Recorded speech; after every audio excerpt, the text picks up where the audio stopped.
I started this channel because I wanted to build a community that loves Pokemon as much as I do. Growing up, I didn't have an outlet or a space to talk about my favorite games or the shows, so I wanted to share my joy and love for Pokemon. I also wanted to explore the Pokemon world and the Pokemon universe by interrogating some of those themes and helping others learn more about the Pokemon world. I have a background in rhetoric and technical communications, so I set out to create this space as an affinity space that would center around Pokemon through blending things like gameplay, how to videos, trading cards, and other things like that. The difference between this channel and others is that we use the popular culture phenomenon of Pokemon to inspire positive change in our communities. We also use it to manage our frustrations and to cultivate a supportive learning environment for folks who love Pokemon just as much as we do. We're lifelong learners creating an affinity space, and we hope that you'll join us. An affinity space, defined by the linguist and video game scholar James Paul Gee, or G, is a space where groups of people are drawn together because of a strong shared interest or engagement for a common activity. In other words, affinity spaces are places where folks come together to discuss common topics that they're interested in. Let's use an example, like a book club, to better understand. Let's say we all want to read a book together. We agree that every Saturday we're going to meet at 2 p.m. at the coffee shop down the street to talk about what we like about this book. We would be an affinity group because we have a shared interest in reading that book. And we go to a shared space, like the coffee shop, and engage and talk about the book. In other words, we all have an interest in this book. We all have the common interest in reading it and talking about it. Therefore, we're an affinity space. In the context of Pokemon, an affinity space could be a community day in Pokemon Go. A community day in Pokemon Go is the idea that you and other Pokemon trainers go out into the physical world, to parks, to gyms, through your neighborhood, to other locations in the physical environment where Pokemon will spawn in the app of Pokemon Go, in the game of Pokemon Go. It's from a set time on a set day, so if you participate in community days, you are in an affinity space because you're with other trainers who have shared interests of catching Pokemon, battling in raids, or trading with other trainers. Now, affinity space is such a key concept because it's the cornerstone for this channel that I want to give another example. Let's stick with Pokemon so we can all learn together. Let's imagine for a moment that you are just starting to play the Pokemon game called Pokemon Unite, but you aren't sure how to play or where to start. Heck, you may not even know how to log in. Maybe you browse the depths of the internet and you stumble upon a channel or a blog that provide the walkthrough of how to set up your Pokemon Unite account. Let's say that you decide to leave a comment on the blog thanking the author of the post. Then you click on some other links and realize that the author of the blog also has tips on how to maximize your matchups in Pokemon Unite. This space is considered an affinity space because the uniting thread is the shared interest in Pokemon and Pokemon Unite. You're part of an affinity space, you're part of a community. The idea behind an affinity space is to form a community where folks can talk about and discuss their shared interests. One reason I thought maybe this channel could be the foundation for an affinity space is because Pokemon is rooted in popular culture. It's a franchise that extends beyond manga, beyond the television series, and even beyond video games. It is all of those things. It's a huge world that still warrants exploration. And some of the underlying themes that we can explore through Pokemon is to imagine a better world, whether through friendship, perseverance, or even environmental conservation.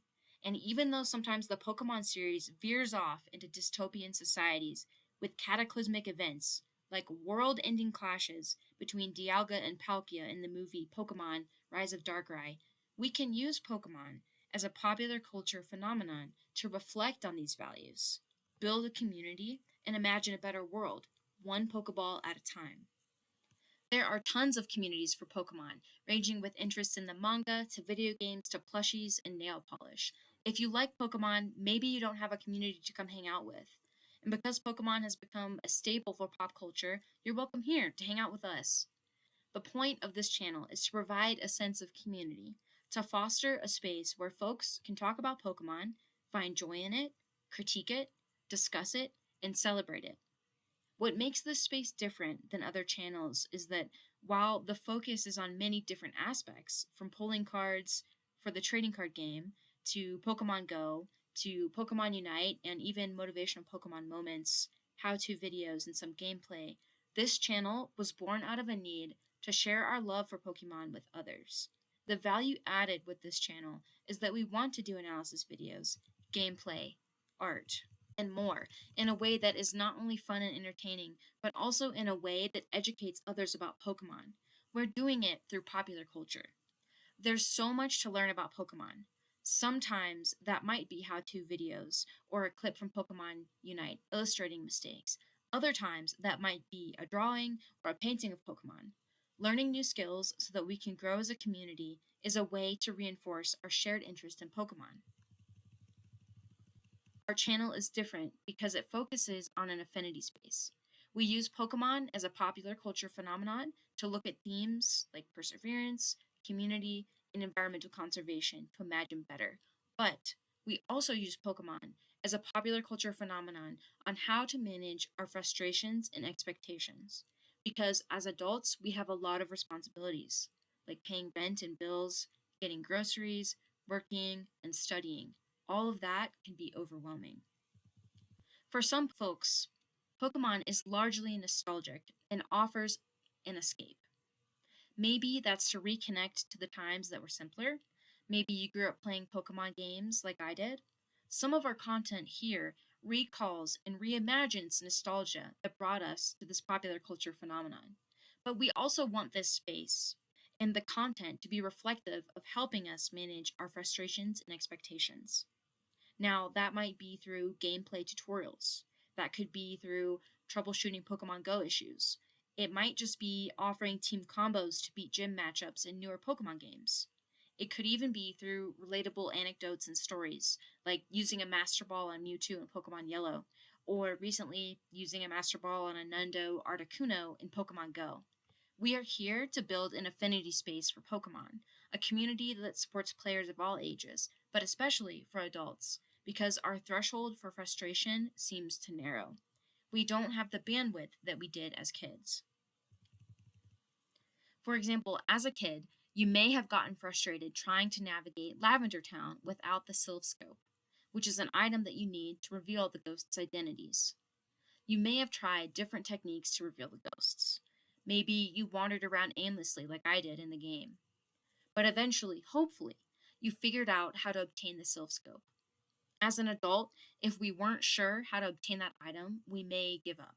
And we may give up a lot sooner than when we were kids. We may try and look up online guides. We may walk away from the game entirely. Our threshold for managing our expectations of how to navigate Lavender Town is probably less than we were playing as a kid. Pile on all of our responsibilities, and sometimes when Pokemon games are meant to be an escape or to reignite feelings of nostalgia, we may actually get frustrated. We can't solve those problems and puzzles in the game. This is a huge reason that I still enjoy Pokemon, because it helps me manage my frustrations and expectations. I learned this when I began my Pokemon journey. I started playing Pokemon on an old purple Game Boy, the kind that were see-through. I had the original Pokemon Red and Blue, which were released February 27th in 1996, and Yellow, which was released September 21st in 1998 in Japan. It was released in other countries in roughly 1999 and 2000. It's worth noting that Red and Blue sold roughly 300 million copies worldwide, which tells you that those games were prolific and monumental in terms of popular culture. My first starter was Charmander for Red, Squirtle for Blue, and Pikachu for Pokemon Yellow. I can't remember exactly when I started playing these games, but I trekked through Viridian Forest, I got bamboozled by the warp panels, I struggled in the power plant, I couldn't get past Koga's gym for the longest time, and I wasn't sure where to find the keys to Blaine's gym. But eventually, I beat the Elite Four and became a champion. Playing Pokemon Red, Blue, and Yellow was the first instance in my Pokemon journey where I had to learn to manage my frustrations.